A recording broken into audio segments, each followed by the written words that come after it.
Alright, welcome back mga ka-homemate. At dito sa video na to ay mag-trading tayo ngayon. At susubukan natin kung magkano ang magiging profit natin. Nung kahapon ay hindi po tayo natuloy paggawa ng video ulit kasi nagkaroon ng emergency dito sa amin. Kanina natin.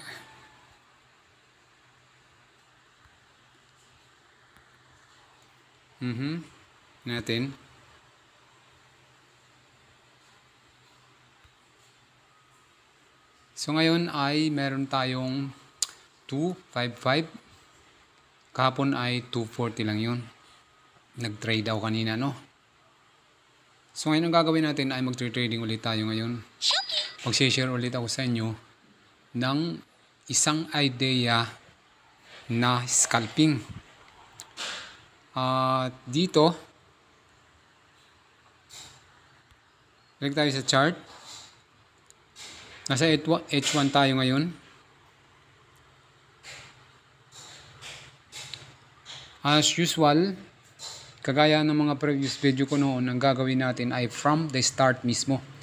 Mag-uumpisa tayo from the start para mas makikita nyo kung paano ko ginagawa ang pag-entry. So ayun, nag-pump na siya. So ang gagawin natin, nasa H1 tayo, linagyan ko na ng guhit dito, which is ito yung sa baba. Ito ay ang support. Ito ay ang support. At ito naman ay ang resistance. So yun Yan yung ginawa natin. At bumalik tayo ngayon sa M15 kasi ang gagawin ko ngayon ay scalping. Gumamit ako rito ng support and resistance to determine para sa atong entry. At gumamit din ako dito ng EMA indicator, exponential moving average. Ang puting linyang ito ay 9. Ito ay MA9.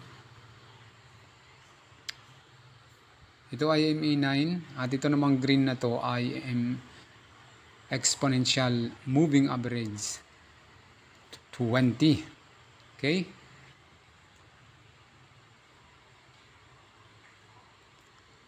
Base dito sa M15 ay buy ang gagawin natin. At pumunta tayo dito sa M5, buy din. Kaya lang, wait natin kasi nasa resistance na siya. Yun, nag-touch na siya sa resistance. Nakikita nyo yung puting linya sa taas, nag-touch na siya. Kaya big possibility nito ay, kung ito naman ay pagka-touch niya sa resistance ay bumalik pababa at tapos buy yung entry natin, ay delikado tayo doon. So ang tabayanan natin ang posibleng mangyari. Pwede tayong mag-sell dyan, o kung mag-breakout siya sa puting linyang yan ay pwede tayong mag-buy. So antayin natin.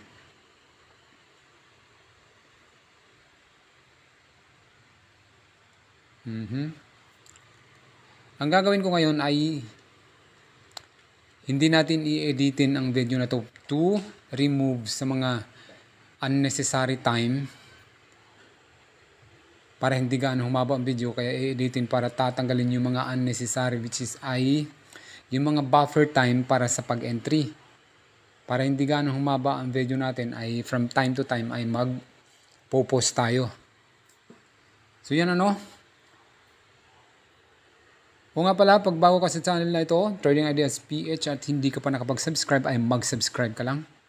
At i-click mo na din ang notification bell for more video updates para updated ka lagi dito sa mga video natin.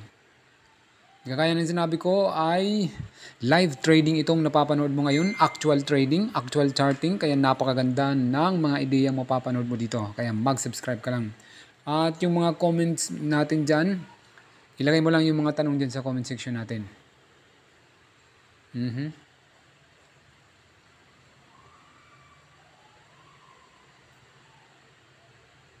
Nag-break siya. Antayin natin kasi baka false breakout lang yan. Pumunta tayo sa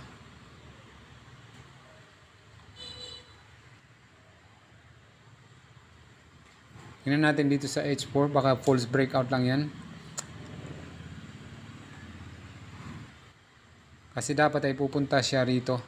Ang aantabayan na natin ay pumunta siya dito sa portion na ito, which is ay pwede tayo dito mag-take profit dito sa area na to.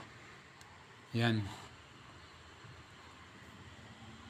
Pero as of now, ang gawin natin ay antayin natin kung ito ba ay false breakout lamang or tutuloy na ito pataas. Kung sakali mang tutuloy ito pataas, ang antabayan na natin dito ay ang reverse. So sell entry yung antabayan na natin. So as of now, ang lakas ng buy section na. Bumalik tayo sa M5. Ang lakas.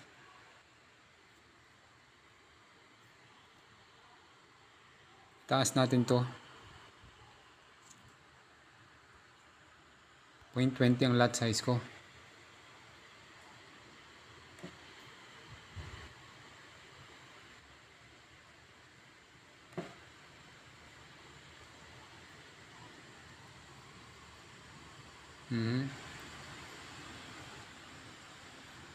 M1.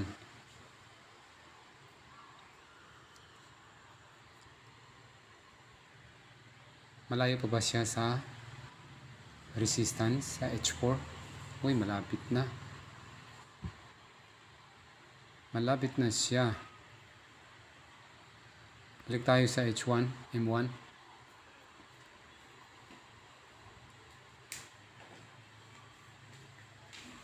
Hintayin natin na magpumula. Ayun, pumula siya.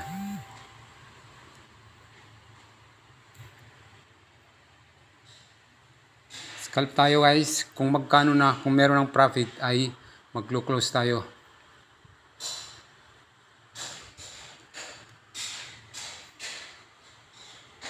Malapit na siya sa doon sa H4.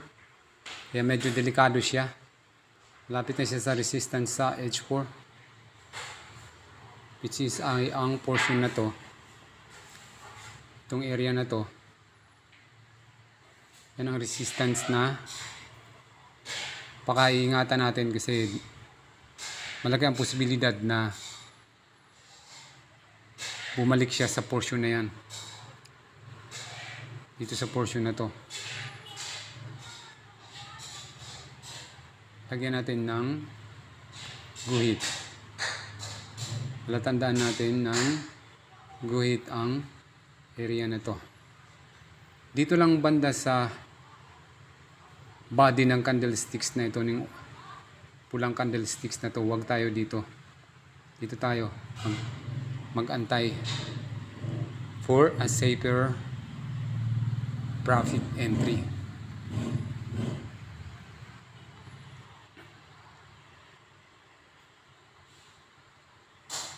Ngayon, para hindi gaano humaba ang video natin. Haba na ba ang video ko?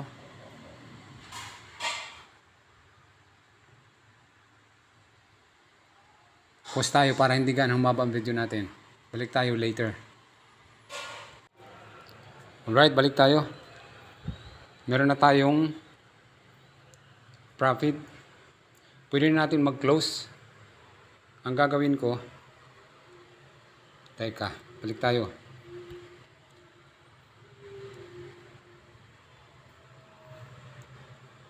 Maglalagay ako ng break even 30.41. Pero pwede natin kunin to 30.41.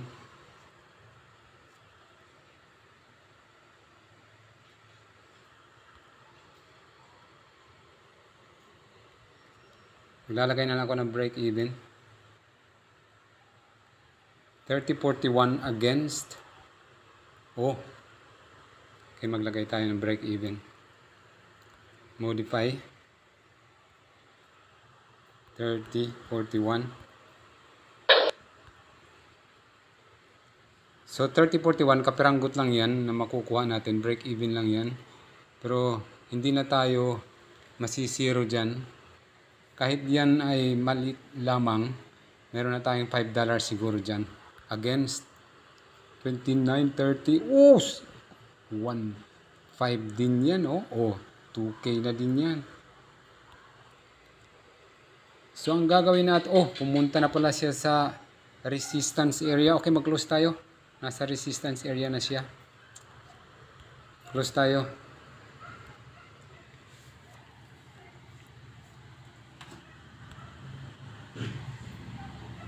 Dinagyan natin ng guhit na to, ay ito yung resistance area sa H4. Kung pupunta tayo dito sa H4, ito yun, oh. Pero, dito lang tayo nag-target sa area na to. Dito lang tayo nag-target sa portion na to. Sa portion na to lang tayo nag-target. At para sureball na may profit tayo. Kasi kung tingnan nyo, kung mapapansin nyo, bumalik na siya. Bumalik na siya pababa, no? Kung pupunta tayo sa M5, dun sa entry natin sa M5, napakalaki na ng binaba niya, oh. Okay? So, meron tayo ngayong 288, kanina 255, 288, so 30 mahigit yung kinita natin ngayon. 30 mahigit, 1.5 din yan sa ilang minuto lamang, ano. Kaya, kung sakali man ay useful ang video na to at interesado ka, i-comment mo lang dyan sa comment section natin na interested na matuto. At mag-subscribe lang dito sa channel na ito dahil ang napapanood nyo ay live trading mismo. Hindi yung tapos na chart, yung kadalasan nakikita yun sa YouTube, sa mga YouTuber, ay hindi po yun live. Play na lang nila, lalo na pagka doon sa, anong tawag dito? Trading View. Tapos na yung chart, it happens na already, tapos play na lang nila. Kaya hindi talaga sila magkakamali doon. Hindi talaga sila matatalo doon. Okay? Dahil sa pag-trading kasi ay meron talo. Meron talagang talo yan. Ito, ipapakita ko sa inyo ang talo ko, ha. So, ito, kung makikita nyo to, meron akong talo, malalaking talo yan. Kasi hindi lahat panalo yan. Okay? Merong talo at meron talagang talo. Pero in total naman, kung makikita nyo in total, hindi importante yung natalo ka or ang tawag dito. Hindi masama ang matalo ka. Ang importante yung kabuuan, yung total. All in total. 'Di ba? 240 yun kahapon. Nag-trade ako at yan yung mga talo. Meron talo tayo 1, 2, 3. So, 4 na talo. 4 na talo tayo. Pero in total noon, yun ang susumahin mo. Yun ang importante. Yung total. Panalo ka dun sa total. Kasi 240 at ngayon ay meron na itong 288. Magkano na yung in total, diba? So, yun ang importante. Okay? So, ayun, nag-breakdown ulit siya dito sa, nag-break na siya sa H4. Pupunta na ito rito. So, i-adjust na natin. Nag-break na siya. I-adjust natin to. Nag-break na siya. Ngayon, ang tabayanan natin ito. Dito sa portion na to, kapag ka nag-break siya, ni-break niya itong wick na ito. Kapag ka ni-break niya ang wick na yan, itong buntot na ito, kapag ka-break niya yan, ibig sabihin tutuloy niyan sa taas. Aabutin niya ang portion na ito.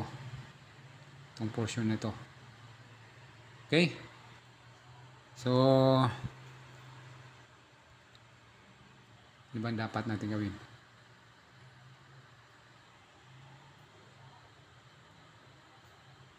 Huwag tayong basta-basta pumasok kasi nasa resistance area na siya. Big possibility nito ay magre-retrace ito. Kung pupunta tayo dito sa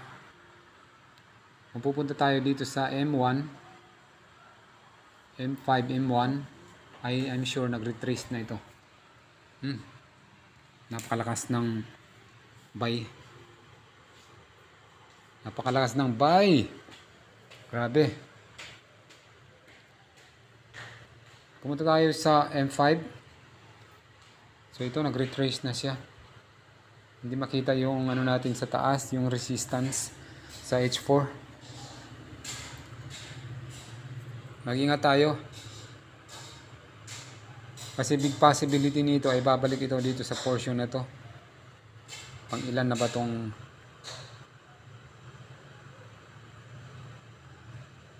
baka bumalik siya dito sa zone pagka nag-retrace ito.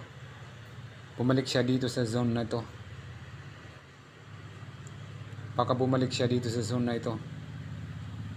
So kung sakaling nag-buy ka dyan, tapos nag-retrace na yung market at bumalik siya dito sa zone na ito, ay yari ka doon. Napakalaki ng losing mo nyan. So kapag ka nasa resistance na ang price, it's better to wait for the retracement, because ang trading ay it is a matter of waiting. Kaya dapat ay patience. It's a matter of patience. Okay, mag-entry pa ba tayo? Kung mag-entry tayo, pause lang muna tayo ulit. Mahaba na ata itong video ko. Pause lang muna tayo ulit. Kung sakali mang mag-entry pa tayo, maghanap tayo ng isa pang entry mamaya. Pause tayo. Right guys, sumabot na siya dito sa H4 natin, resistance. Hindi na ako sumabay kasi medyo delikado na yan. Ang pag-trading kasi, it is a matter of patience. Hindi yung basta ka na lang papasok. Kasi nasa resistance area na yan, big possibility na yan ay magre-resist yan dan at posibleng bumaba ng presyo niyan ni gold o mag-retrace yan dyan. So, ang gagawin ko ngayon ay hanggang dito na lang muna ang video natin guys. Ay sulit na sulit ba ang kaalaman yung na-share ko sa inyo ngayon?